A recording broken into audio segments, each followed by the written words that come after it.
આજના વિડીયોમાં એવા ઉપયોગી આઈડિયા શેર કરીશ કે તમારા ઘણા બધા કામ સરળ થઈ જશે, તમારો સમય અને મહેનત પણ બચી જશે।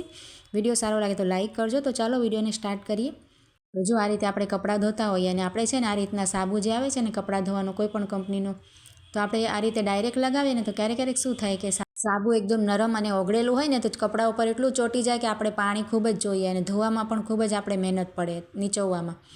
અને ક્યારેક સુકાયેલું હોય ને સાબુ તો આ રીતે લાગે જ નહીં। જો હવે શિયાળામાં આ રીતે સુકાઈ જશે તો આપણે શું કરાય છે ને તમને સરસ ટિપ્સ બતાવું છું। આપણે જૂનું મોજું આપણી પાસે હોય ને તે આપણે લઈ લેવાનું અને આ રીતે મોજામાં આપણે સાબુ નાખી દેવાનું। કોઈ પણ તમે સાબુ લઈ લેશો, ત્યાર પછી તમે નોટ કરજો કે તમે આ રીતે સાબુ લગાવશો ને તો બધી બાજુ એક સરખું જ સાબુ લાગશે અને તમારો વધારે સાબુ પણ નહીં વપરાય, એકદમ ઓછું જો આ રીતે સાબુ લાગશે તમારે। મોજામાં આપણે સાબુ નાખીને આ રીતે લગાવશું ને તો કપડાં સરસ ધોવાશે, આપણે ઓછું સાબુ પણ વપરાશે, ઓગળશે પણ નહીં। અને જો આવા ડાર્ક કલરના કપડાં હશે ને તો તેમાં સાબુ પણ નહીં ઉઘડે, સાબુના અમુક સફેદ દાગ જે પડી જાય ને તે પણ આપણે આ રીતે ના પડે। તમે એકવાર ચોક્કસથી ટ્રાય કરજો, પાણી પણ ઓછું વપરાશે। જો આપણે માપનું જ સાબુ લાગે આ રીતે, ત્યાર પછી આપણે ધોવાઈ જાય એટલે મોજાને આ રીતે સરસ ધોઈને ક્યાંય પણ ટીંગાડી દેવા એટલે બધું પાણી તેનું નીતરી જશે। તમે આ રીતે એકવાર જરૂરથી ટ્રાય કરજો અને ખૂબ જ સરસ આઈડિયા છે।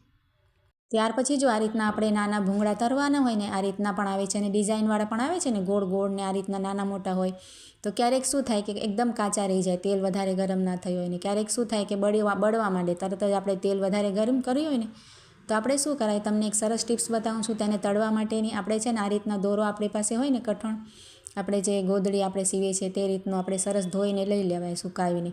ત્યાર પછી આપણે તમારે જેટલા પણ નાના મોટા ભૂંગળા તળવા હોય ને કે પછી ડિઝાઇનવાળા તમારે ગોળાઈમાં આવે છે એ તળવા હોય ને તેને પણ આ રીતે માળાની જેમ પરોવી લેવાના। આપણે જેટલા પણ તળવા હોય એ રીતે કરી લેવાના। જો આ રીતે સરસ અને ગાંઠ લગાવી દેવાની અને તેલ આપણે સરસ ગરમ કરવાનું। જો આ રીતે તમે તેલમાં નાખશો ને તો ના તો તમારે ઝારાની જરૂર પડશે, તમને બે ફાયદા થશે અને આપણે આ રીતે જો તેલ પણ સરસ નીતરી જશે, આ રીતે પકડી શકાય ઉપરથી દોરાને તો સરસ નીતરી જાય।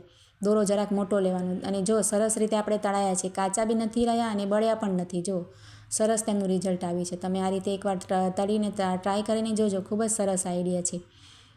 ત્યાર પછી જો આ રીતના આપણે છે ને ઘરમાં કાતરો નાની મોટી ઘણી બધી હોય છે, આપણે સિલાઈ કરતા હોઈએ કે આમ પણ હોય છે, આપણે છરી હોય કે કાતર હોય તો વધારાની છરી પણ આપણે આ રીતે હોય ને તો આ રીતે આપણે એમને રાખીએ ને કોઈ ડબ્બામાં કે એમને પણ આપણે ખાનામાં તો વાગતી હોય તો તેના માટે આપણે જો આ રીતના પેનના ઢાંકણ તો આપણી પાસે હોય જ છે ને, આ રીતે પેન ખાલી થાય ને તો આ રીતે ઢાંકણ આપણી પાસે હોય ને તો આપણે શું કરવાનું, તેની જે ઉપરની ધાર છે ને તેમાં આ રીતે ઢાંકણ પરોવી દેવાય। જો આ રીતે સરસ ઢાંકણ તેમાં ફિટ થઈ જાય છે તેની ધાર ઉપર, તો આપણે ખાનામાં મૂકી હોય કે કબાટમાં ક્યાંય પણ ક્યારેક બાળકોના હાથમાં આવી જાય તો તે લોકોને પણ વાગવાની ડર ના રહે, બીક ના રહે। જો આ રીતે અને ક્યાંક આપણે મુસાફરીમાં લઈ જવી હોય કાતર વગેરે ત્યારે પણ આપણે આ રીતે સરસ લઈ જવાય। જો આ રીતે મેં સ્ટ્રોમાં એક નાની કાતર નાખીને તૈયાર કરી લીધી છે। જો તો બધી કાતર આપણે સેફ થઈ જાય છે આ રીતે। જો ત્યાર પછી જો આ રીતે હવે તાર આપણે છે ને ટાઇલ્સ કે સાફ કરવી હોય કે નાના મોટા આપણે રસોડાની સિંક સાફ કરવી હોય, પ્લેટફોર્મ ઉપર આપણે ઘસતા હોઈએ તો આ તાર છે ને હાથમાં વાગે, હવે શિયાળો આવે ને એટલે ખૂબ જ તકલીફ થાય તો તેના માટે આપણે શું કરાય કે જો આ રીતે છે ને નાનું વાઇપર આપણી પાસે હોય ને, સિંક આપણે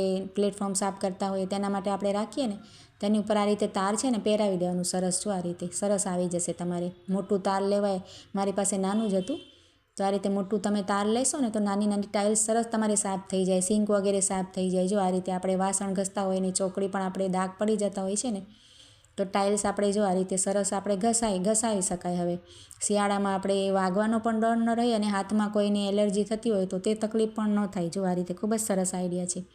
ત્યાર પછી જો હવે આ રીતે શિયાળામાં સફરજન પણ આપણે ઘણા બધા ઘરમાં લઈ આવતા હોઈએ તો તેને કાપવા માટેની છે ને એકદમ તમને સરસ ટિપ્સ બતાવું છું।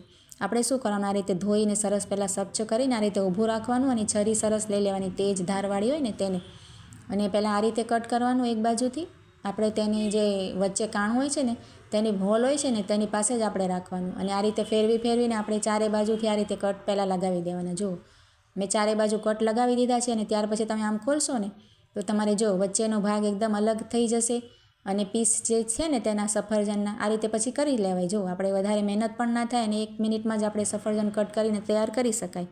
ખૂબ જ સરસ આઈડિયા છે, આ રીતે તમે જરૂરથી એકવાર ટ્રાય કરજો। ત્યાર પછી જો આ રીતે આપણે શેમ્પૂના અડધા પાઉચ બચી જાય ને તો આપણે રાખીએ ને તો ઢોળાઈ જતા હોય છે। જો બાળકોને આપણે વાપર્યા હોય, નાના બાળકોને તો ખૂબ જ ઓછા વાપરેલા હોય તો આ રીતે તમે કપડાની ક્લિપ છે ને નીચે આપણે તમે આમ લગાવી દેશો ને ત્યાર પછી આપણે ક્યાંય પણ ઊભી રાખી શકાય। જો આ રીતે કોથળી સરસ ઊભી રહેશે, આપણે નીચે પડી પણ ન જાય અને ઢોળાવાની પણ બીક ના રહે। ત્યાર પછી જો આ રીતના હેન્ડવોશના બોટલ હોય ને આપણે ઘરમાં વાપરતા હોઈએ હાથ ધોવા માટે તો તેના ઢાંકણ ઢીલા થઈ જતા હોય, તો બાળકો આ રીતે પ્રેસ કરતા હોય ને વારે વારે તો ખૂબ જ ઢોળાઈ જાય. તો તેમાં છે ને આ રીતે રબડ આપણે લગાવી દેવાનું, તેના આટા આ રીતે 2-3 ચડાવી દેવાના. જો આ રીતે તેની જે રિંગ જેવું હોય છે ને નીચે, તમને બતાવું છું એ રીતે. જો આ રીતે રબડ લગાવી દેશો તો એકદમ ટાઈટ થઈ જશે. તમારે એકદમ ઓછું નીકળશે. તમે ટ્રાય કરજો એકવાર.